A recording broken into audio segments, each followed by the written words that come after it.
नमस्कार साथियों, आप सभी का स्वागत है हमारे YouTube चैनल डूडी कॉन्सेप्ट में। हम पढ़ रहे थे भारत का इतिहास, इंडियन हिस्ट्री। इंडियन हिस्ट्री में हम देख रहे थे प्राचीन भारत का इतिहास, एंसेंट हिस्ट्री। एंसेंट हिस्ट्री जिसमें हमने देखा कि जो हिस्ट्री है, हिस्ट्री शब्द है वो किससे बना है? लैटिन भाषा के एक शब्द है हिस्टोरिका से बना है, जिसका अर्थ क्या था? ज्ञान था।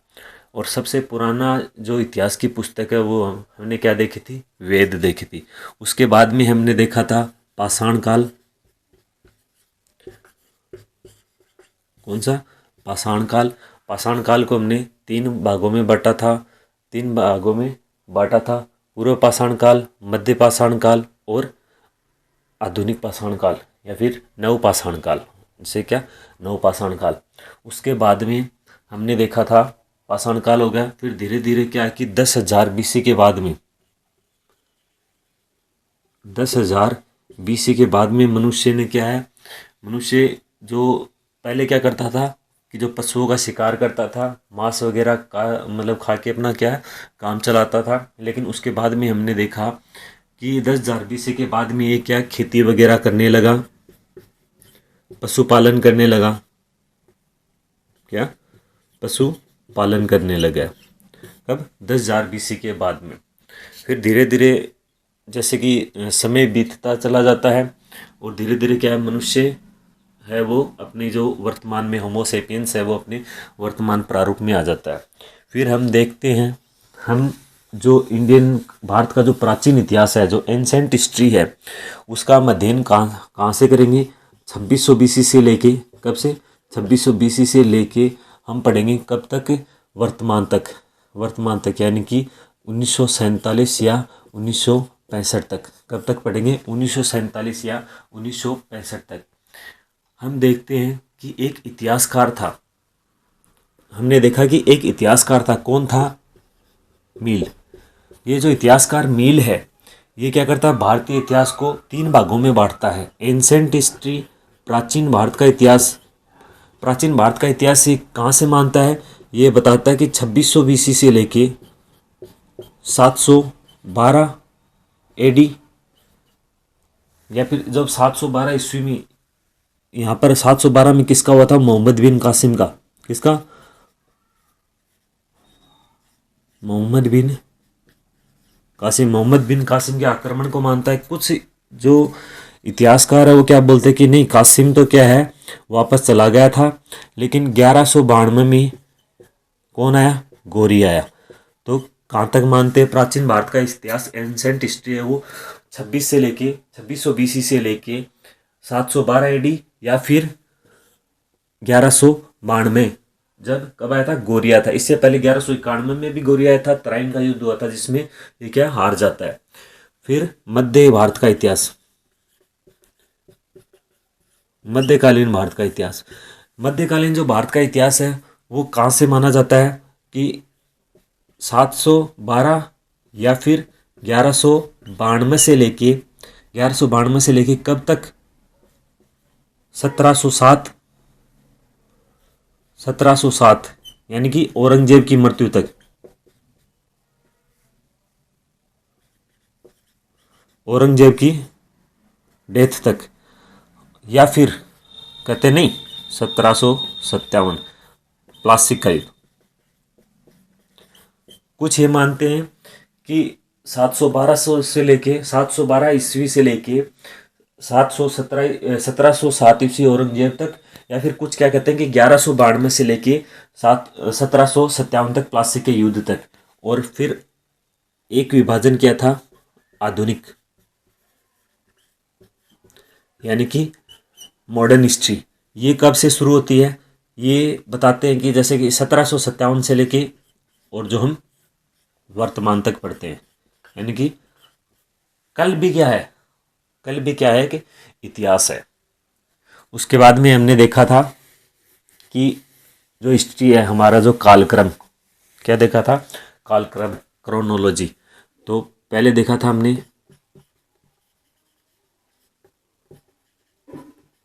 सिंधु घाटी सभ्यता,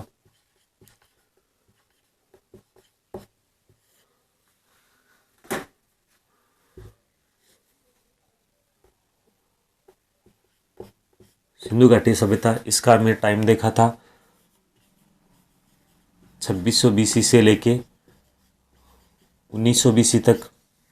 इसे वैसे हम बोलेंगे IVC, ठीक है। सिंधु घाटी सभ्यता, सिंधु घाटी सभ्यता के बाद में हमने देखा था उत्तर हड़प्पाकालीन,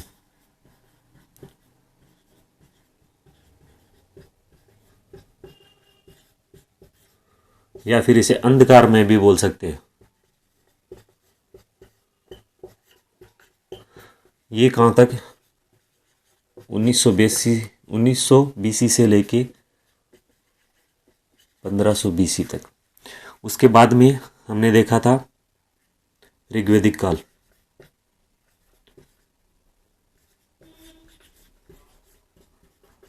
ऋग्वैदिक काल हमने कब देखा था, 1500 BC से लेके 1000 BC तक। आगे हमने देखा था क्या, उत्तर वैदिक काल। उत्तर वैदिक काल ये 1000 BC से 600 BC तक। क्या हुआ कि 1000 BC है, यहाँ तक आते आते क्या हुआ कि लोहे की क्या हो गई थी, खोज हो गई थी। लोहे की क्या हो गई थी, खोज हो गई थी। जब लोहे की खोज हुई तो दो चीज़ों में सुधार हुआ था। जब लोहे की खोज हुई तो दो चीज़ों में क्या हुआ था, सुधार हुआ था। एक तो खेती में और एक किसमें हुआ, युद्ध। क्या, जैसे लोहे की खोज हुई तो लोगों के दिमाग में कचरा भर गया। किस चीज़ का कचरा भर गया, साम्राज्य विस्तार का। साम्राज्य विस्तार का कि वही पहले क्या था कि एक गांव तक सीमित था। उसके बाद में लोगों की धीरे धीरे लोहे का आविष्कार हुआ, तो लोहे के आविष्कार तो हथियार बनने लगे, हथियार बनने लगे तो साम्राज्य का विस्तार हुआ। साम्राज्य का विस्तार हुआ तो उसके लिए, साम्राज्य विस्तार के लिए क्या होने लगे थे, युद्ध होने लगे थे। तो ऋग्वैदिक काल में क्या है, लोहे का आविष्कार हो गया था, लोग खेती करने लगे थे, युद्ध वगैरह है वो शुरू हो गए थे। फिर ये जो लोहे का आविष्कार था, युद्ध वगैरह शुरू हो गए थे, जिसका परिणाम क्या हुआ कि क्या हुआ, जनपदों का उदय हुआ। किसका उदय हुआ, जनपदों का उदय हुआ। और जनपद कितने थे, 16 थे। तो अगला काल कौन सा आता है, महाजनपद काल। महाजनपद काल कितना है, 600 BC से लेके 322 BC तक। कितना, 600 BC से लेके 322 BC तक। उसके बाद में 322 BC में क्या है, एक शासक आता है, कौन, चंद्रगुप्त मौर्य, जिसने किसकी शुरुआत की थी, मौर्य वंश की शुरुआत की थी। तो ये कौन सा काल हो गया था, मौर्य काल। मौर्य काल है वो कब का था, 322 BC में तो क्या शुरू हुआ था, 185 BC इसका क्या है, अंतिम समय था। 185 BC में एक जो मौर्य एक शासक था, कौन था, वृद्धहर्त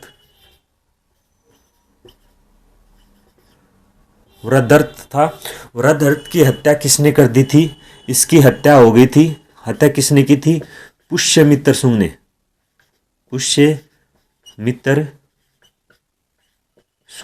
पुष्यमित्र शुंग ने क्या कर दी थी, वृद्धहर्त की क्या कर दी थी, हत्या कर दी थी। और किसकी स्थापना की थी, पुष्यमित्र शुंग ने क्या कर दी थी, इसकी वृद्धहर्त की स्थापना कर दी। और किसकी, शुंग वंश की क्या की थी, जो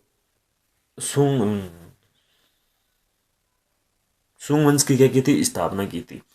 उसके बाद में जब पुष्यमित्र ने शुंग वंश की स्थापना की थी, तो ये जो पुष्यमित्र शुंग था, कौन, पुष्यमित्र शुंग था, ये क्या है, इतना शक्तिशाली नहीं था।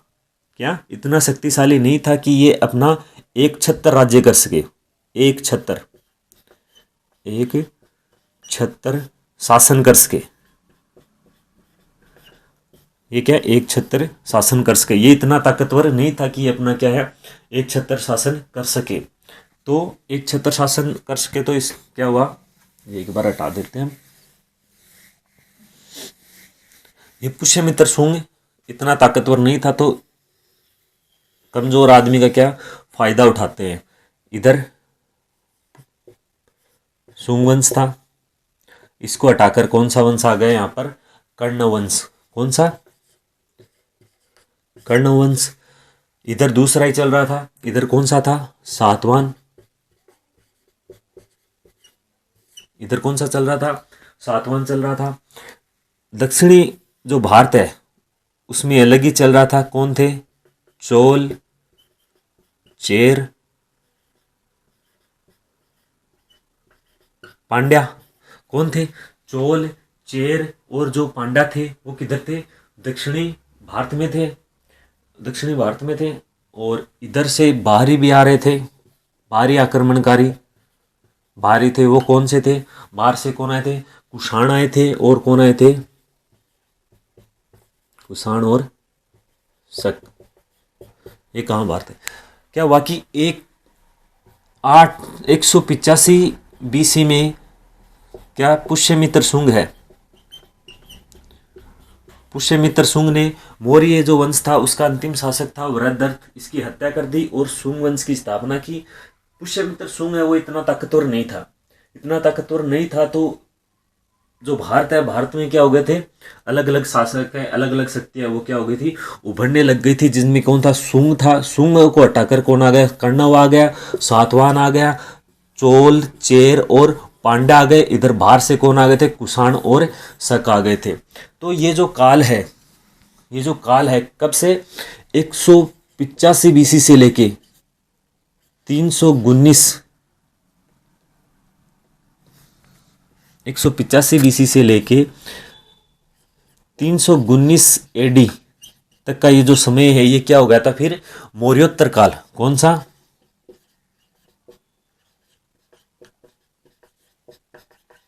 ये कौन सा काल कहलाया?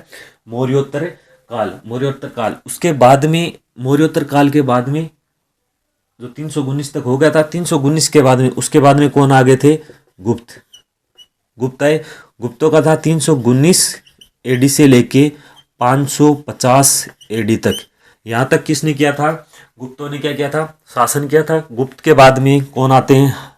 एक शासक आया हर्षवर्धन, जिसने क्या किया था? हर्षवर्धन आया था, उसने, हर्षवर्धन ने शासन किया। हर्षवर्धन का जो काल है वो शुरू हुआ। हर्षवर्धन का काल कब से शुरू हुआ था? 606 AD से लेके 647 AD तक किसने किया था? हर्षवर्धन ने क्या किया था? शासन किया था। 647 तक किया था। उसके बाद में, हर्षवर्धन के बाद में, हर्षवर्धन के बाद में कोई इतना ताकतवर शासक है वो आया नहीं था। कोई इतना ताकतवर शासक नहीं आया था। तो क्या होता है कि जो भारत है, भारत में क्या हो गए थे? अलग अलग छोटे छोटे क्या हो गए थे? राजा हो गए थे। इनमें क्या आपस में संघर्ष होने लगा। तो ये जो संघर्ष था उसे क्या कहा जाने लगा? त्रिपक्ष काल, या ये जो त्रिपक्षीय संघर्ष,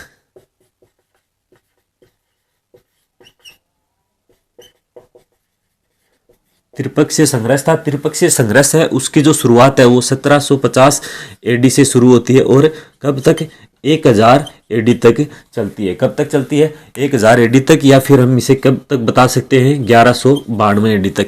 ये कौन सा हो गया? फिर उसके बाद में त्रिपक्षीय संघर्ष, या फिर इसे जो त्रिपक्षीय संघर्ष को हमने क्या बोला था? राजपूत काल। कौन सा काल? राजपूत काल। राजपूत काल। तो राजपूत काल की जो शुरुआत है हमने देखा था कि राजपूत काल या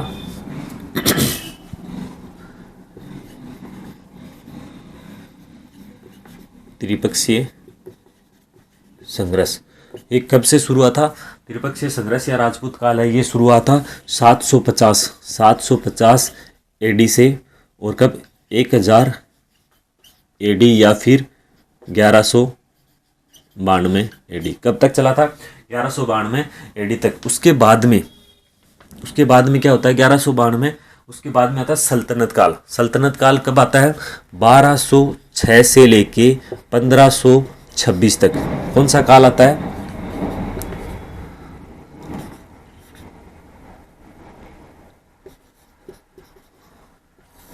सल्तनत काल।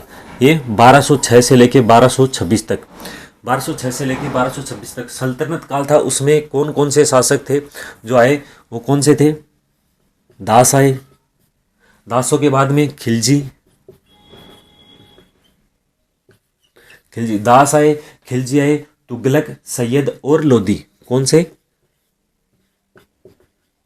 तुगलक, सैयद और लोधी। ये क्या है? दास, खिलजी और तुगलक, सैयद और लोधी, इनका जो टाइम है उसे हमने क्या बोला था? सल्तनत काल बोला था। और ये खुद को क्या मानते थे? खुद को क्या बोलते थे? सुल्तान। सुल्तान। ये जो सुल्तान की जो उपाधि थी, ये किसने, इन्हें किसने दी थी? खलीफाओं ने दी थी। खलीफा थे, उन्होंने इसे क्या दी थी? उपाधि दी थी। उपाधि किसकी दी थी? सुल्तान की। सुल्तान की उपाधि दी थी। ये क्या करते थे? खलीफा का आदेश मानते थे। अपना जो रेवेन्यू वगैरह होता था, ये क्या टाइम टू टाइम खलीफा को क्या भेजते रहते थे? टैक्स भेजते रहते थे। जब सल्तनत काल था, सल्तनत काल के बाद में जब लोधी वंश है, लोधी वंश समाप्त हो जाता है, तो उसके बाद में एक शासक आता है। कौन आता है? बाबर। बाबर आता है कब? 526 एडी। कौन आता है? बाबर। ये बाबर आता है। ये कब आता है? 526 ईस्वी में आता है। और इसका जो टाइम पीरियड है, ये 1707 तक। कब तक है? जब औरंगजेब की मृत्यु हो जाती है तब तक। और 1857 में भी क्या? मुगल काल। तो ये कौन सा काल हो गया? मुगल काल। कौन सा काल हो गया? मुगल काल। 1526 एडी से लेके 1707 या फिर 1757। 1757 बाबर था। बाबर ने ये जो मध्यकालीन जो सुल्तान थे, ये भी खलीफा का ही वो था, शासक था, लेकिन इसने सुल्तान की उपाधि धारण नहीं करके किसकी की? पादशाह की उपाधि धारण की। पादशाह की। ये क्या? श्रेष्ठ राजा की उपाधि धारण की, जो बाद में कालांतर में किस नाम से जानने लगी? बादशाह। किस नाम से जानने लगी थी? बादशाह के नाम से जाने लग गई थी। उसके बाद में क्या? उसके बाद में 1707, 1707 में जब इसकी मृत्यु हो जाती है, किसकी? औरंगजेब की मृत्यु हो जाती है। तो 1707 से लेके और जो वर्तमान का जो समय चल रहा है, वो कौन सा था? आधुनिक। यानी कि 1707 से लेके हमने कब तक? देश की आज़ादी तक, या 1947 या फिर 1965 तक देखते हैं। ये हम क्या देखते हैं? आधुनिक काल देखते हैं। तो हमने यहाँ तक देखा, पिछली क्लास में हमने यहाँ तक देखा था। फिर अब हम आगे पढ़ेंगे सिंधु घाटी सभ्यता। आज की क्लास में हम क्या पढ़ेंगे? आईवीसी। क्या पढ़ेंगे? आईवीसी। आईवीसी यानी कि आईवीसी कब तक? 2600 बीसी से लेके 1900 बीसी तक। 2600 बीसी से लेके कब तक? 1900 बीसी तक। कौन? आईवीसी।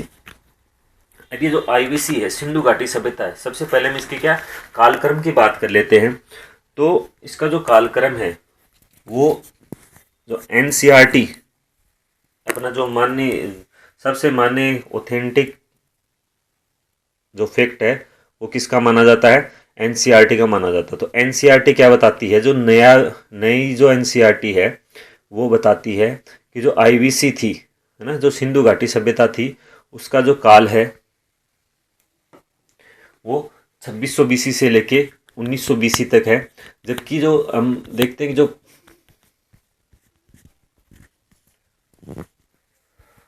2300 बीसी से लेके हम एक टाइम पीरियड पहले पढ़ते थे, कौन सा? 2350 बीसी से लेके 1750 बीसी तक। ये तो न्यू एनसीईआरटी है।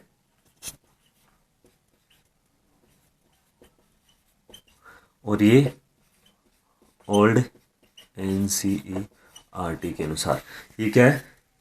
न्यू एनसीईआरटी और ओल्ड एनसीईआरटी के अनुसार। फिर एक अभिलेख था, कौन सा था? सारगोन अभिलेख। वो क्या बताता है कि जो सिंधु घाटी सभ्यता है उसका जो काल है वो कितना था?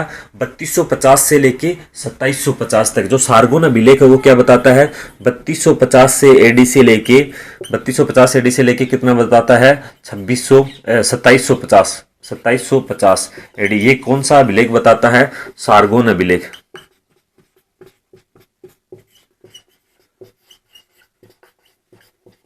कौन सा अभिलेख बताता है? सारगोन अभिलेख बताता है। हम देखते हैं कि आईवीसी, इंडस वैली सिविलाइजेशन या सिंधु घाटी सभ्यता है, उसके कालक्रम को हम देखते हैं तो उसका कालक्रम क्या बताया गया है? 2600 बीसी से लेके कितना? 2600 बीसी से लेके 1900 बीसी तक। कितना? 1900 बीसी तक बताया गया है। किसके अनुसार? न्यू एनसीईआरटी के अनुसार। या फिर पहले जो पुराना जो एनसीईआरटी था वो क्या मानती थी कि 2350 बीसी से लेके 1750 बीसी माना गया है। एक अभिलेख है, कौन सा? सारगोन अभिलेख है, जिसमें क्या बताया गया है? 3250 एडी से लेके 2750 एडी तक माना गया है। फिर हम देखते हैं, ये इसका कालक्रम हो गया था कि ऐसे बताते हैं कि जो सिंधु घाटी सभ्यता है, ये सिंधु घाटी सभ्यता को विश्व की प्राचीनतम सभ्यताओं में से एक माना गया है। ये क्या माना गया है कि जो सिंधु घाटी सभ्यता है ये क्या है? विश्व की प्राचीन सभ्यताओं में से क्या है? एक है। विश्व की जो सबसे पुरानी सभ्यता थी, विश्व की सबसे पुरानी सभ्यता थी वो कौन सी थी?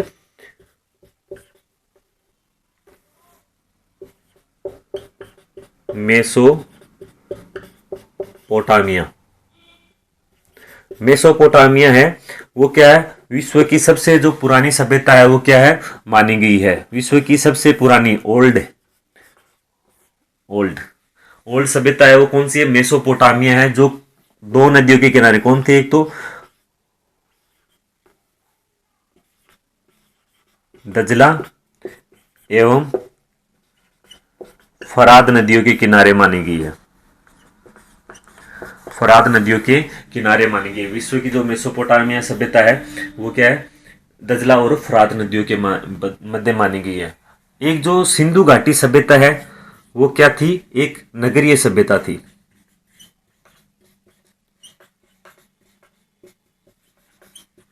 आप कल्पना करो कि आज से 2600 बीसी पहले, कल्पना करो, नगरीय व्यवस्था थी। यानी कि आज के जो बड़े बड़े नगर हैं उनकी तरह, जैसे कि जयपुर है अपना, उनकी तरह तो जैसे कि इनमें क्या था? एकदम से पक्की सड़कें, अच्छी नालियाँ, एकदम पूरे वेल्ड प्लान। सिटी का जो प्लान था वो पूरे प्लान के अनुसार बसाई गई थी सभ्यता थी ये। सिंधु घाटी सभ्यता ये कोई छोटी सभ्यता नहीं थी। सिंधु घाटी सभ्यता छोटी सभ्यता नहीं थी। इसका जो विस्तार है वो लगभग, यदि हम इसके विस्तार की बात करें तो ये लगभग 13 लाख, कितने? 13 लाख किलोमीटर में फैली हुई थी। 13 लाख वर्ग किलोमीटर में क्या फैली हुई थी। इससे पहले हम देखते हैं कि सिंधु घाटी सभ्यता है उस पर जो प्रकाश है उसके बारे में कैसे पता चला। तो सबसे पहले हम क्या है, उसके प्रकाश के बारे में हम अध्ययन, उसके मतलब उसकी जानकारी के बारे में कि उसके बारे में हमें कैसे पता चला। तो सबसे पहले हम उसके बारे में क्या प्रकाश डालते हैं। एक इतिहासकार था। कौन? एक इतिहासकार था, उसका नाम क्या था? Charles mason. कब बात है? 1826 की। कब? 1826 की। कौन था? चार्ल्स मेसन है। वो क्या आया था? भारत आया तो उसने देखा कि यहाँ जगह जगह के मतलब अजीब अजीब तरीके की, कहीं पत्थर है, कहीं बर्तन है, ऐसे अवशेष मिल रहे थे। तो उसने वहाँ के आसपास के लोगों से पूछा तो उन्होंने इसके बारे में बताया कि ये तो बहुत पुराने समय से यहाँ पर मिल रहे हैं। तो सबसे पहले जो चार्ल्स मेसन था, इसने क्या, सबसे पहले इस पर क्या डाला था? प्रकाश डाला था। जो चार्ल्स मेसन था 1826 में जब चार्ल्स मिशन आया तो उसे जो प्राचीन सभ्यता है, सिंधु घाटी सभ्यता, उसके बारे में पता चला। उसके बारे में पता चला तो उसने क्या है, इसकी जानकारी है वो किसको दी, अंग्रेजों जो ब्रिटिश थे, ब्रिटिश जो सरकार है, इंग्लैंड है, इंग्लैंड भेजी। लेकिन क्या है, जो इंग्लैंड की जो सरकार थी उसने क्या कोई सहायता नहीं की इस, लेकिन जो सबसे पहले सिंधु घाटी सभ्यता है उस पर प्रकाश डालने का श्रेय है वो किसे देते हैं, प्रकाश डालने का श्रेय है वो, प्रकाश डालने का श्रेय वो किसे देते हैं, चार्ल्स मेसन को देते हैं। कि सबसे पहले फर्स्ट जो टाइम था उसने किसने, चार्ल्स मेसन ने वो सिंधु घाटी सभ्यता पर क्या प्रकाश डाला। उसके बाद में जब चार्ल्स मेसन ने ये वापस इंग्लैंड चल गया था तो बात आती है 1853 की। 1853 में एक आता है अलेक्जेंडर कनिंघम। कौन है, अलेक्जेंडर कनिंघम। अलेक्जेंडर कनिंघम क्या है, भारत आया। इसे हम दूसरे नाम से भी जानते हैं, किस नाम से, डोकरे के नाम से भी जानते हैं। डोकरे को क्या भारत से बहुत ही ज्यादा क्या हुआ था, प्यार हो गया था। डोकरे को क्या भारत से क्या बहुत ज्यादा लगाव हो गया था और इसने क्या किया था, हड़प्पा का क्या किया था, सर्वे किया था।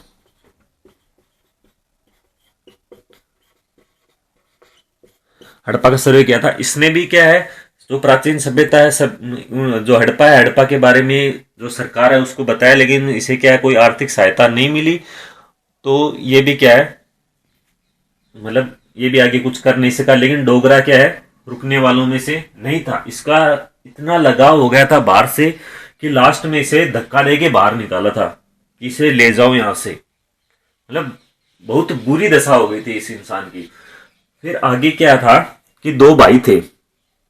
कौन, रॉबर्ट बर्टन, एक था विलियम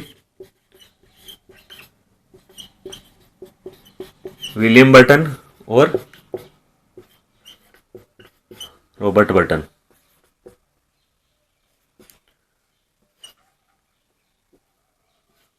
विलियम बर्टन दो भाई थे। कौन थे, एक तो रॉबर्ट बर्टन और एक नहीं सॉरी रॉबर्ट बर्टन नहीं, जॉन बर्टन।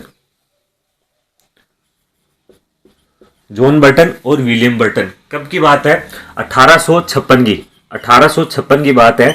दो भाई थे, विलियम बर्टन और जॉन बर्टन। क्या कर रहे थे, रेलवे लाइन डाल रहे थे। रेलवे लाइन डाल रहे थे। कहां से, लाहौर से,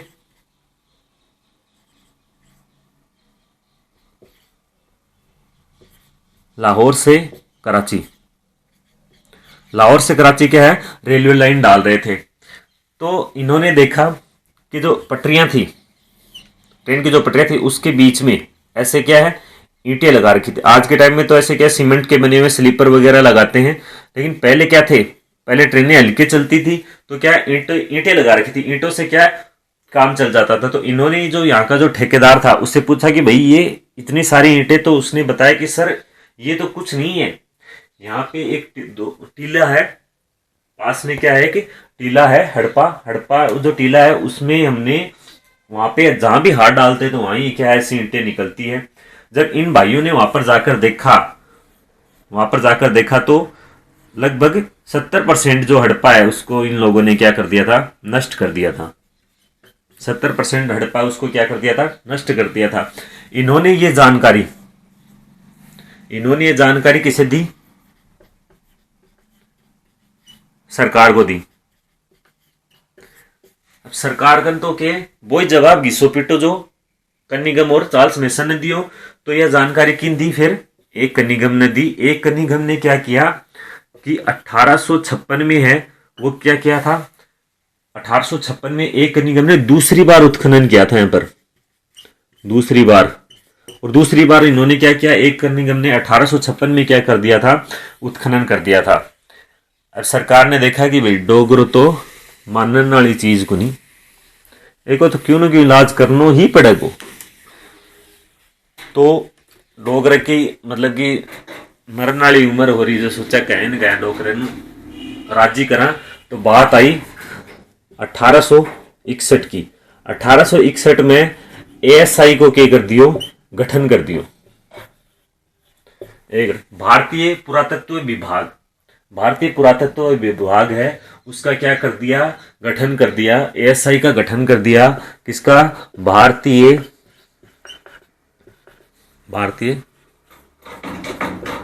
पुरातत्व विभाग।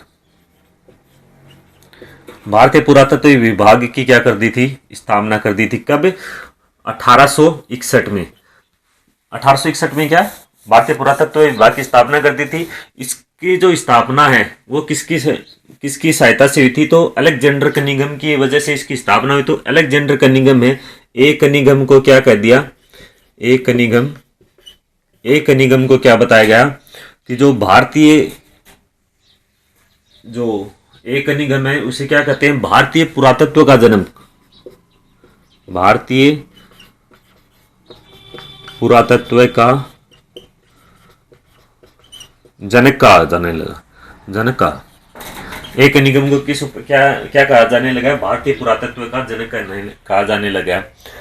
कार्यालय तो खोल दिया, लेकिन मेन समस्या किसकी थी, फंडिंग की थी। क्या, फंडिंग की थी। जब एएसआई की स्थापना हुई तो उस समय जो एक ब्रिटिश गवर्नर जनरल था, कौन था, लॉर्ड कैनिंग। कौन था, Lord Canning. Lord Canning, British governor general कौन था, लॉर्ड कैनिंग। ये जो एक कनिंघम है, ये लॉर्ड कैनिंग के पास गए फंडिंग के लिए, तो इन्होंने ऐसे ही आनाकानी कर दी, क्योंकि अंग्रेज जब वो पहले से इसके साथ क्या आनाकानी करते ही आ रहे थे, और एक कनिंघम को क्या वापस आना पड़ा। फिर धीरे धीरे इस चीज का क्या पता चलने लग गया, तो बात पहुंची 1921 तक। 1921 में क्या हुआ कि एएसआई का एक अध्यक्ष बना, कौन बना, sir John Marshall. Sir John Marshall. धीरे धीरे क्या एएसआई को ब्रिटेन की ओर से क्या मिलने लगी थी, फंडिंग मिलने लगी थी। तो सर जॉन मार्शल ने, एक था दयाराम सानी, दयाराम सानी को क्या किया, दयाराम सानी को हड़प्पा के लिए नियुक्त किया। दयाराम सानी को क्या किया, हड़प्पा के लिए क्या किया, नियुक्त किया। 1921 में सर जॉन मार्शल जब एएसआई के अध्यक्ष बने थे, सर जॉन मार्शल जब एएसआई के अध्यक्ष बने थे, तो उन्होंने किसको, दयाराम सानी को क्या इसके लिए नियुक्त किया। फिर 1922 में राखलदास बनर्जी। कौन, 1922 में कौन है, राखलदास बनर्जी। कौन, 1922 में कौन थे, राखलदास बनर्जी। राखलदास बनर्जी ने किसकी खोज की थी, मोहनजोदड़ो की।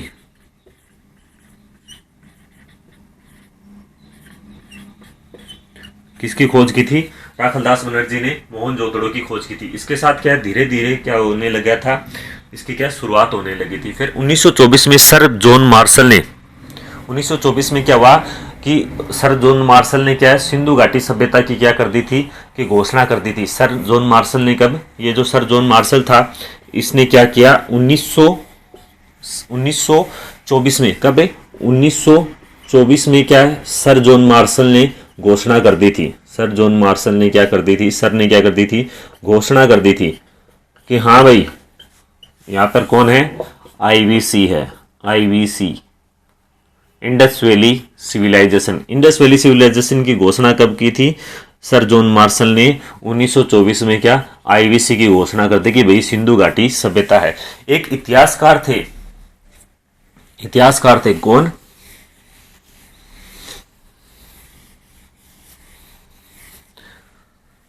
इतिहासकार थे स्टुअर्ट पिगट।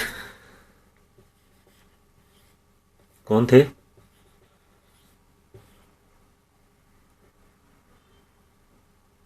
इतिहासकार का नाम क्या था, स्टुअर्ट पिगट, यानी कि पिगट महोदय। पिगट महोदय ने क्या कहा कि ये जो हड़प्पा है, हड़प्पा प्लस जो मोहनजोदड़ो है, ये क्या है, ये दोनों संयुक्त राजधानी है।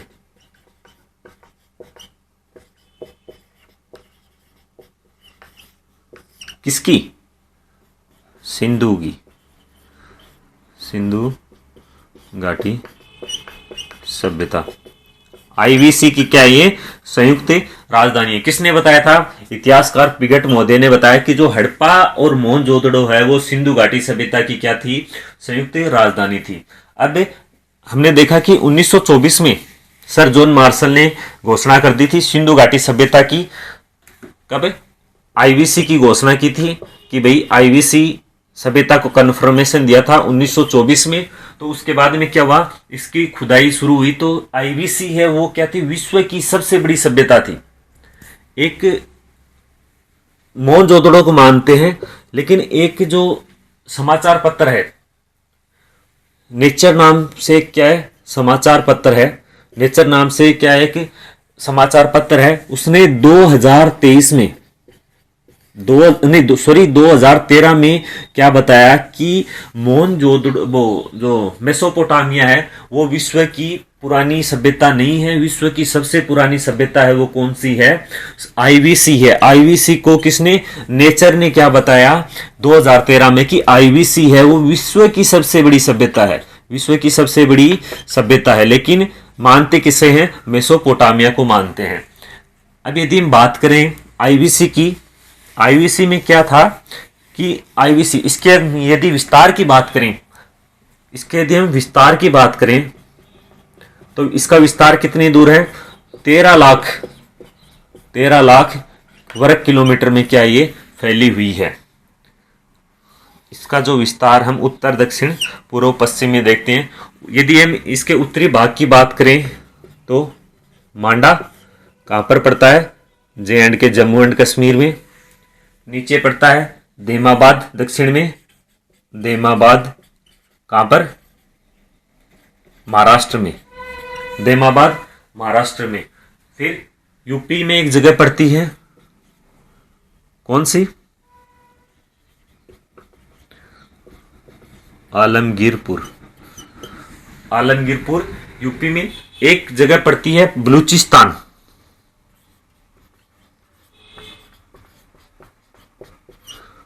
बलूचिस्तान पाकिस्तान। यहां कौन सी है? सूत का गेंडोर।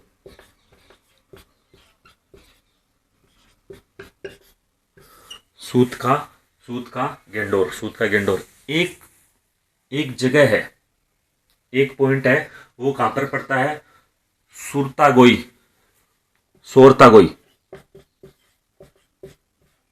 सोरतागोई ये कहां पर पड़ता है?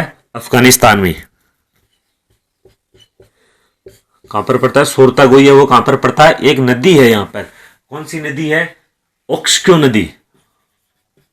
ओक्सस नदी है।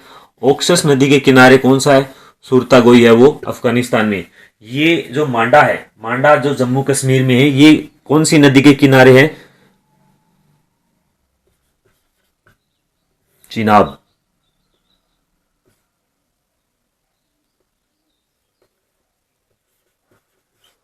कौन सी नदी के किनारे है? चिनाब नदी के किनारे। जो दक्षिण में जो देमाबाद है वो किस नदी के किनारे? परवरा नदी।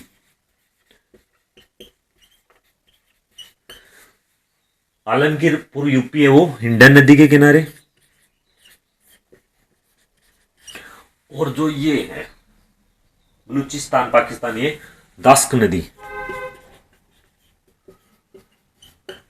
हम बात करें जो सिंधु घाटी सभ्यता है उसके जो उत्तर दक्षिण पूर्व पश्चिम इन पॉइंटों की यदि हम बात करें तो उत्तर में कौन सा है? मांडा है जो कि कहां पर है? जम्मू एंड कश्मीर में चिनाब नदी के किनारे है।